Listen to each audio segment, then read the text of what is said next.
Research ka ba? Bakit? Kasi binigyan mo ng kahulugan ng buhay ko eh.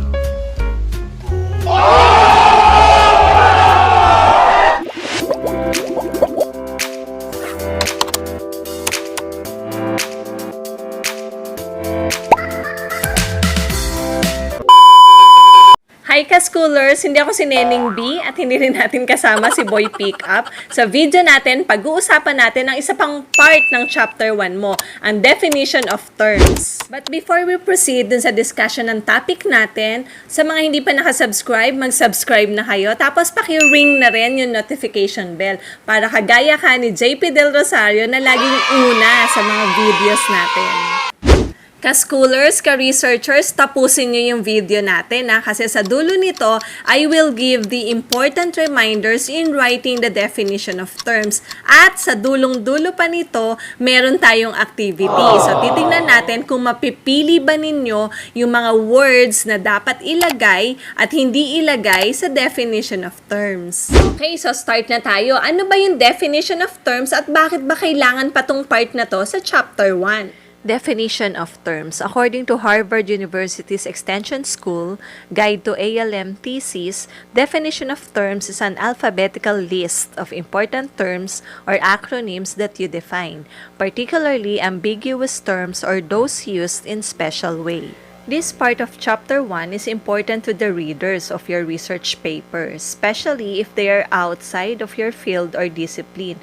For example, yung isang babasa ng research study mo ay hindi naman sa field ng ABM.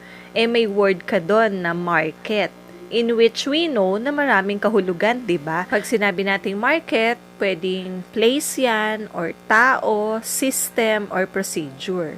So, sa part na ito, yung mga jargon or terms in different fields of specializations are clarified and clearly defined.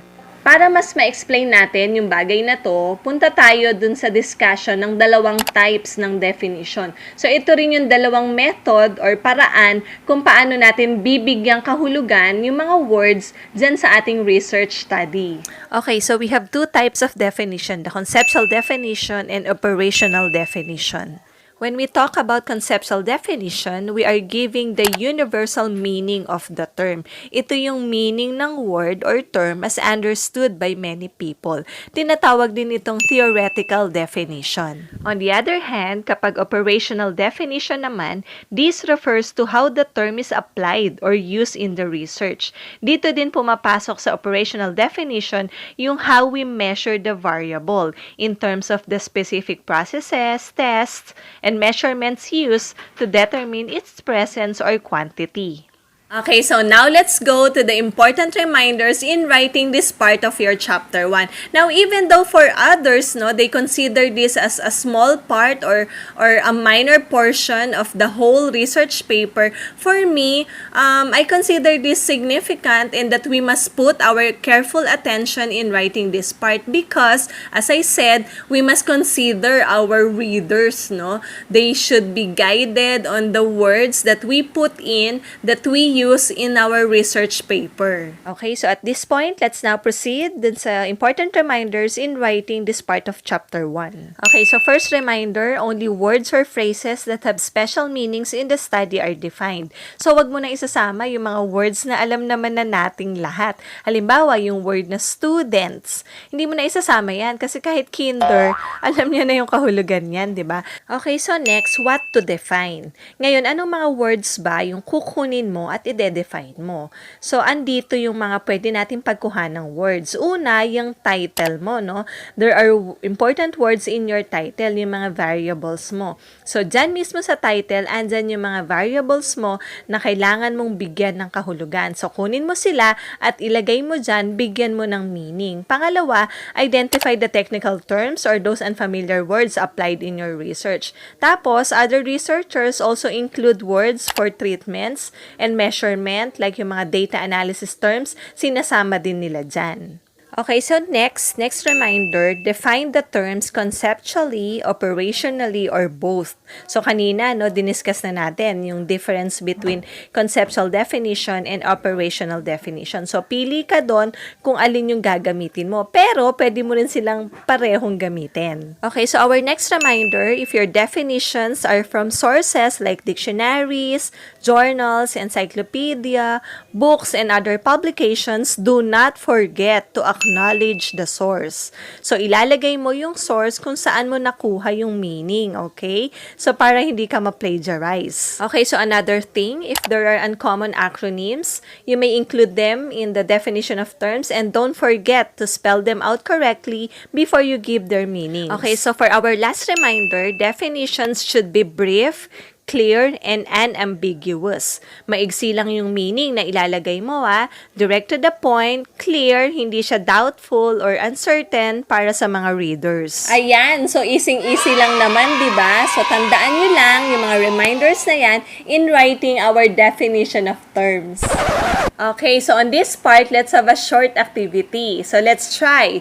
Piliin mo yung mga words na dapat ilagay at hindi dapat ilagay sa definition of terms na part ng ating research paper. Okay, so let's try this set of words. So from these words and phrases, let us identify alin yung dapat ilagay at hindi dapat ilagay sa definition of terms. So we have gender, spiral curriculum, constructivist approach, discovery learning theory, opinion poll or census, math teacher, implement. Okay, good. Kung yung may mga checks, ang sagot ninyo, so tama kayo. Sila yung mga words na dapat nating isama at lagyan ng meaning sa definition of terms. Okay, so let's have another one. So this time around, research title naman, yung pagkukuhanan natin ng mga words na dapat nating i-define. So our research title is this: Effects of Audiovisual Materials Used in Online Distance Learning to the Problem-Solving Skills in Mathematics of Grade 4 Learners. So dito, kung yung mga pinili mong salita ay ang audiovisual materials, online distance learning, at problem-solving skills, may tama ka. Tama ka. Wow! Ang galing! Very good, ka-scholars. Kayang-kaya mo nang isulat ang definition of terms. Okay, so as always, at this point, let's have a sample of the actual definition of terms part of our chapter 1. So this one is from a college thesis. So yung mga words na nilagay niya at binigyan niya ng meaning ay ang mga sumusunod: constructivism, constructivist approach, discovery learning theory, opinion poll or census, at yung spiral curriculum. Okay, so this one naman is a thesis from a master's degree program. So definition of terms, meron siyang introductory sentence that goes like this: the following terms are further defined either operationally or conceptually. Tapos sa baba, andyan na nga yung mga words like comprehension, comprehension level, instructional leadership, K-12 curriculum, at reading comprehension. Okay, so maraming salamat sa pagkapit hanggang sa dulo ng ating video. I am always requesting you to share our videos to our student researchers kasi ang goal ng ating channel is to help them in our little way, mag-guide sila sa pagsulat at pagbuo ng kanilang research paper. Okay, bye ka-schoolers! Thank you so much! See you in our next video!